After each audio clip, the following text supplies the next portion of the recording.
ontem a descida do Espírito Santo e demos a explicação do que é o Espírito Santo. O Evangelho sem véu, o Evangelho em espírito e verdade, que muita gente a princípio não aceita, mas com o tempo vai se esclarecendo e vai aceitando. Como por exemplo aqui uma carta: irmão presidente, Deus está presente. Na minha casa esteve um homem e afirmou que não existe a reencarnação. Como eu não sei dizer em que trecho da Bíblia está a reencarnação, peço uma explicação a respeito para provar a ele. Meus amigos, meus irmãos, eu já expliquei tantas vezes a lei da reencarnação,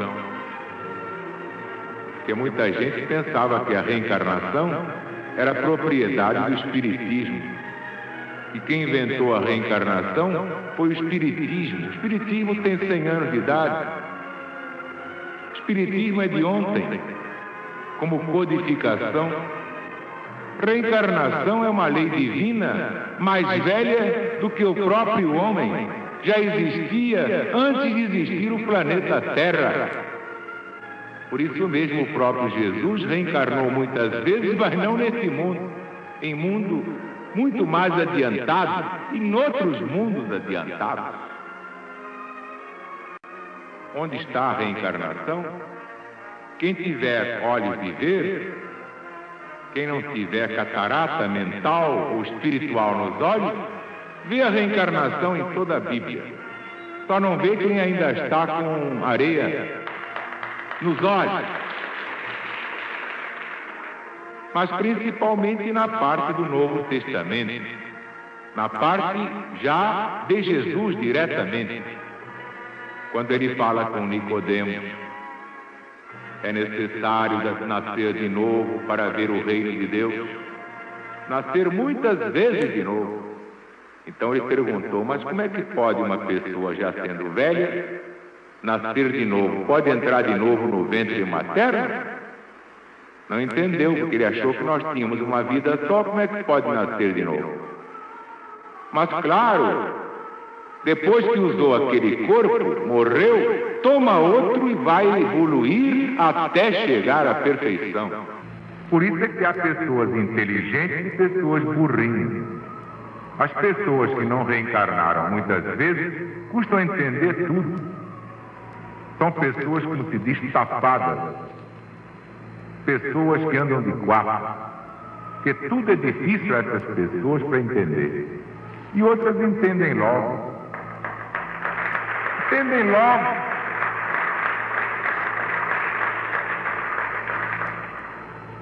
É triste que a burrice humana é uma prova de pouca encarnação. E a inteligência é a prova de que já houve muitas encarnações. Aí está a justiça de Deus. Deus não faz filhos desiguais. Cria um Rui Barbosa e um pobre coitado, ignorante, débil mental. Não! Todos chegarão ao Rui Barbosa, de reencarnação em reencarnação. Mas é trabalho próprio, merecimento próprio. Noutra passagem, os discípulos estavam comentando o que o povo dizia acerca de Jesus. Então Jesus chegou e surpreendeu os apóstolos no cochicho.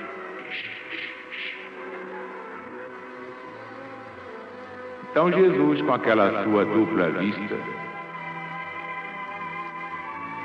pegou os pensamentos deles e perguntou: o que é que vocês estavam falando aí? Bem, não é, senhor? É o que o povo diz a teu respeito. Mas o que é que o povo diz? Bem, uns do povo dizem que tu és Elias. Outros dizem que tu és Jeremias. Ou qualquer outro dos profetas. Quer dizer, então Jesus, para deixar de ser Jesus, para ser Elias ou Jeremias, então tinha que reencarnar. Elias ou Jeremias. Se a reencarnação fosse um logro, fosse uma invenção, uma fantasia, Jesus, com aquela proverbial franqueza, diria aos seus discípulos: que tolice é essa aí? Pois se eu sou Jesus, como é que eu posso ser Elias ou Jeremias? Que bobagem! Crianças, eu sou Jesus. Mas não. Ouviu aquelas coisas e continuou: e vós, quem vós dizeis que eu sou? Foi quando Pedro, São Pedro, tomado pela centelha divina, bradou: tu és o Cristo, o Filho do Deus vivo. E Jesus completou: e tu não és Pedro? Kefas. Kefas quer dizer pedra. Sobre esta pedra que sou eu mesmo, Jesus, edificarei a minha igreja. Bem-aventurado és, Simão Barjonas, porque não foi carne nem sangue que te revelou, mas o Pai que está no céu.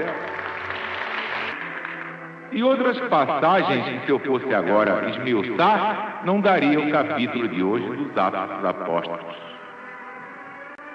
A reencarnação não é invenção de Allan Kardec, não. A reencarnação é uma lei universal, criação de Deus antes que Jesus existisse. Vejam vocês até onde remonta a reencarnação. Aliás, vocês podem fazer uns testes. Vocês olham assim uma pessoa, podem ver quantas vezes foi mulher e quantas vezes foi homem. Porque o espírito não tem sexo, ele evolui nos dois. Ora vem como homem, ora vem como mulher.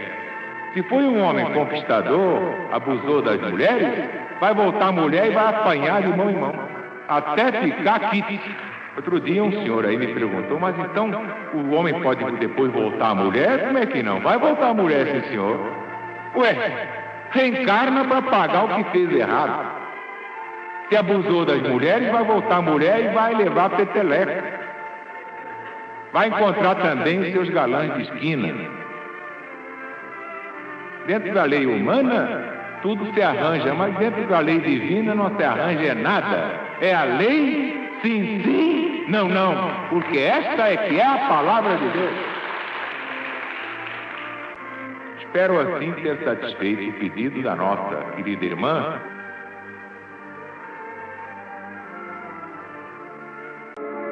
Não posso hoje me deter mais no assunto da encarnação, porque tem o ponto de hoje. Mas qualquer pessoa evoluída acredita na reencarnação. A involuída não aceita, não adianta. Tem que nascer outras vezes até entender. Damos prosseguimento ao discurso de São Pedro, no capítulo 2 dos Atos dos Apóstolos de Jesus. Ó israelitas, ouvi esta palavra. Jesus, o Nazareno, o varão que Deus acreditou junto a vós com poderes, prodígios e sinais, que Deus fez por meio dele entre vós, e vós mesmos sabeis, sendo entregue pelo determinado conselho e presciência de Deus, vós o matastes crucificando-o por mãos de iníquos. Mas Deus o ressuscitou, desatando os laços da morte, porque não era possível que fosse por ela retido. Dele falou Davi no Velho Testamento, escrevendo nos Salmos: diante de mim eu via sempre o Senhor, porque está à minha direita, para que eu não seja abalado. Por isso se alegrou meu coração e a minha língua exultou. Além disto, também a minha carne repousará em esperança, porque não deixarás minha alma no Hades, não permitirás que o teu santo experimente corrupção. Fizeste-me conhecer os caminhos da vida e me encherás de alegria na tua presença. Ó irmãos israelitas, é-me permitido dizer-vos ousadamente acerca do patriarca Davi, que ele morreu e foi sepultado, e o seu túmulo está entre nós até hoje. Sendo, pois, profeta, e sabendo que Deus lhe havia jurado que um dos seus descendentes seria colocado sobre o seu trono, prevendo isto, Davi falou da ressurreição do Cristo, que nem foi deixado no Hades, nem o seu corpo viu a corrupção. A esse Jesus, Deus ressuscitou, fato de que todos nós somos testemunhas. Exaltado, pois, pela destra de Deus, e tendo recebido do Pai a promessa do Espírito Santo, derramou o que vedes e ouvis.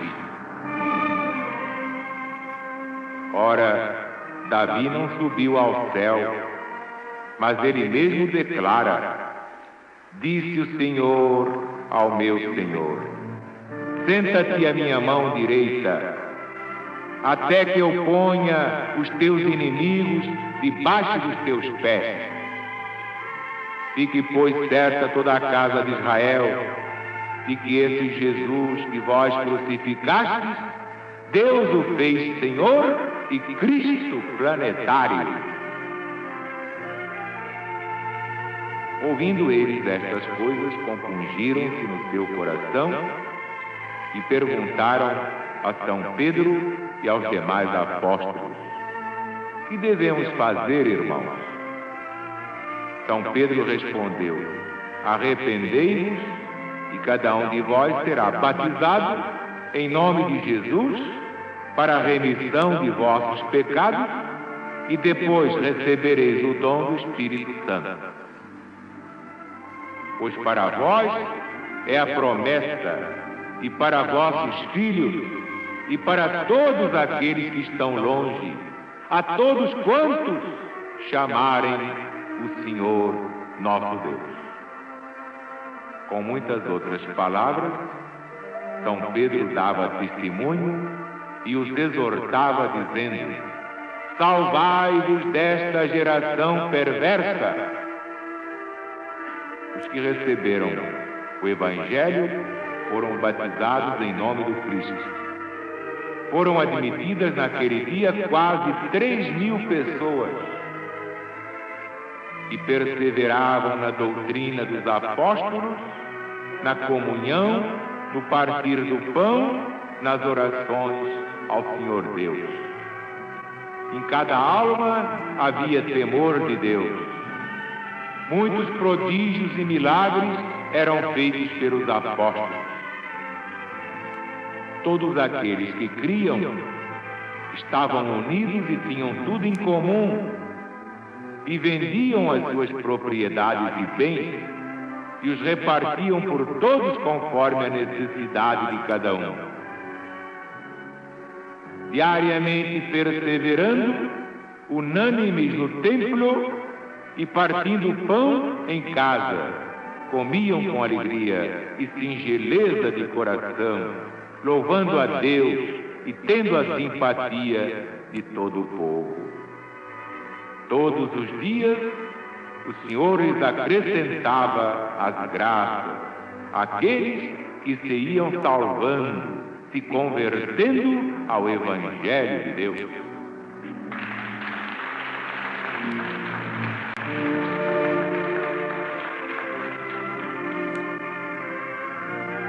Vocês estão vendo? Este é o livro do evangelista São Lucas, livro intitulado Atos dos Apóstolos, isto é, Apóstolos de Jesus. Jesus cumpriu sua missão, subiu ao céu e eles foram encarregados de pregar o Evangelho. Então vejam o desassombro do grande pescador da Galileia, que era São Pedro, enfrentando os israelitas intransigentes, radicais, provando que aquele Jesus que os judeus crucificaram, ou que levaram os romanos a crucificar, aquele Jesus é que era o Messias prometido no Velho Testamento desde Moisés. E de fato, neste século vai acontecer um negócio sensacional, eu não posso ainda falar. Mas só posso dizer a vocês uma coisa. Vai se cumprir a maior de todas as profecias do apóstolo São Paulo. São Paulo, o grande santo do cristianismo, o consolidador do cristianismo, fora um judeu intransigente, fariseu, filho de fariseu, Saulo de Tarso. Também era um perseguidor implacável de Jesus e do cristianismo. Mas depois, na estrada de Damasco, viu aquela luz extraordinária, ele que vinha a cavalo, e aquela voz que ele teve de ouvir: Saulo, Saulo, por que me persegues? Caiu um cavalo. Era Jesus. E se converteu o grande rabino judeu ao cristianismo. Pois bem, não preciso dizer mais nada, porque aqui mesmo, nos Atos dos Apóstolos, nós vamos ver toda a história de São Paulo. O grande judeu Saulo se transformou no grande São Paulo. E deixou uma série de cartas, as suas famosas epístolas, e nelas uma profecia que vai se cumprir neste século. É a conversão dos judeus ao cristianismo. Quem viver, verá. Olha aí a prova da reencarnação. Aquela nossa irmã foi sem armas para discutir com o pregador, porque ele disse que a reencarnação não existe na Bíblia. É porque não existe para quem não tem olhos de ver. Muita gente ainda vai naquele erro. Antes de Cristo, depois de Cristo. A história da humanidade está dividida em dois períodos. Antes de Cristo, depois de Cristo. Isso é uma bobagem. Isso é uma piada.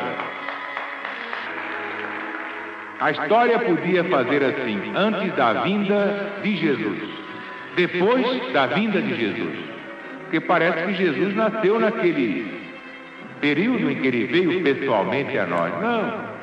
Jesus já existia antes do planeta ser formado, por ele mesmo e sua equipe, pelos seus emissários.